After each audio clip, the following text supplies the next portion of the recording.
Audio Jungle.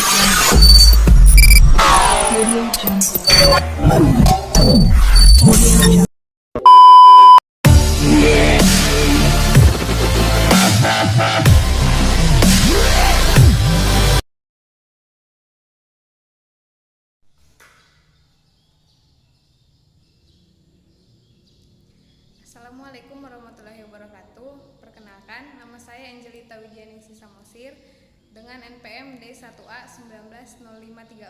Saya dari kelas karyawan A. Audio Jungle.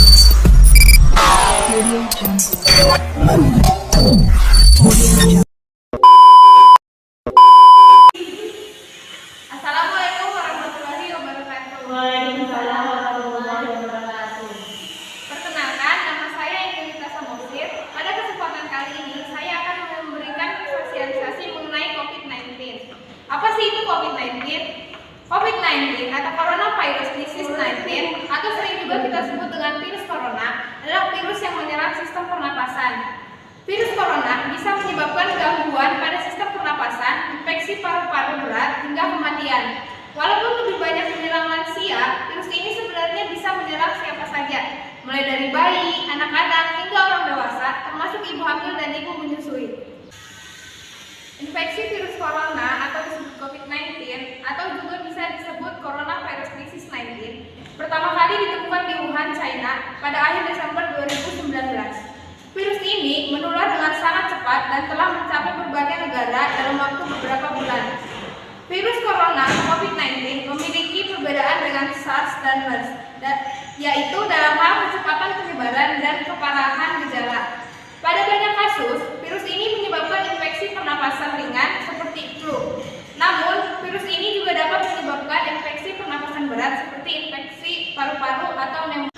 Lalu bagaimana dengan gejala awal infeksi virus corona? Gejala awal infeksi virus corona atau COVID-19 bisa menyerupai gejala flu seperti demam, pilek, batuk kering, sakit tenggorokan, dan sakit kepala. Setelah itu, gejala dapat hilang dan sembuh atau malah makin memberat. Penderita dengan gejala yang berat bisa mengalami demam tinggi, batuk berdahak bahkan berdarah, sesak napas, dan nyeri dada. Gejala tersebut muncul ketika bereaksi melawan virus corona. Gejala-gejala COVID-19 ini umumnya muncul dalam waktu 2 hari sampai 2 minggu setelah penderita terpapar virus corona. Gejala umum lainnya termasuk batuk, kehilangan nafsu makan, kelelahan, sesak napas, produksi dahak, dan nyeri sendi dan otot. Gejala seperti mual, muntah, diare telah diamati dari berbagai presentasi juga terjadi. Kemudian, apa alasan COVID-19 menjadi pandemi? Organisasi Kesehatan Dunia atau WHO secara resmi menyatakan virus corona atau COVID-19 sebagai pandemi pada Rabu 11 Maret 2020. Ini disebabkan karena terjadi setelah wabah mirip SARS ini semakin menyakiti banyak orang pada Kamis pagi yang angkanya mencapai 126.063 kasus.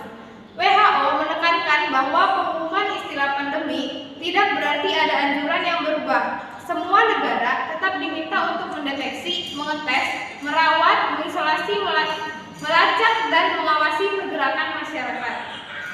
Kemudian gejala umum lainnya termasuk batuk, kehilangan nafsu makan, kelelahan, sesak napas, produksi dahak, dan nyeri sendi dan otot. Gejala seperti mual, muntah, diare telah diamati dari berbagai presentasi juga terjadi. Kemudian, apa alasan COVID-19 menjadi pandemi? Organisasi Kesehatan Dunia atau WHO secara resmi menyatakan virus corona atau COVID-19 sebagai pandemi pada Rabu 11 Maret 2020. Ini disebabkan karena terjadi setelah wabah mirip SARS ini semakin menyakiti banyak orang pada Kamis pagi yang angkanya mencapai 126.063 kasus. WHO menekankan bahwa pengumuman istilah pandemi tidak berarti ada anjuran yang berubah. Semua negara tetap diminta untuk mendeteksi, mengetes, merawat, mengisolasi, melacak, dan mengawasi pergerakan masyarakat. Kemudian, lalu bagaimana sih awal mula penyebaran virus corona? Berawal dari kasus lokal, COVID-19 menyebar ke seluruh dunia silih berganti dengan cara penularan yang disebut kasus impor dari luar wilayah atau asal transmisi lokal antar penduduk. Sejauh ini, berbagai peristiwa yang pertama kali terjadi berkaitan dengan COVID-19 agaknya belum memberikan gambaran utuh tentang virus ini. Kesimpulan sejauh ini, analisis para ahli menduga bahwa COVID-19 lebih kuat bertahan hidup di daerah bersuhu rendah dan kering, walaupun virus ini juga mewabah di daerah dengan kondisi suhu yang kelembaban udara yang sebaliknya. Virus ini juga lebih rentan menyebabkan kematian pada penduduk usia lanjut, namun ada juga penduduk di kelompok usia ini yang berhasil sembuh, dan ada juga seorang bayi yang meninggal karena COVID-19. Untuk pertama kalinya, China melaporkan adanya penyakit baru ini pada 31 Desember 2019. Pada penghujung tahun 2019 itu, kantor organisasi dunia atau WHO di China mendapatkan pemberitahuan tentang adanya jenis pneumonia yang menyebabkan tidak diketahui. Infeksi pernapasan akut yang menyerang paru-paru ini terdeteksi di kota Wuhan, Provinsi Hubei, China. Menurut pihak berwenang, beberapa pasien adalah pedagang yang beroperasi di pasar ikan Huanan.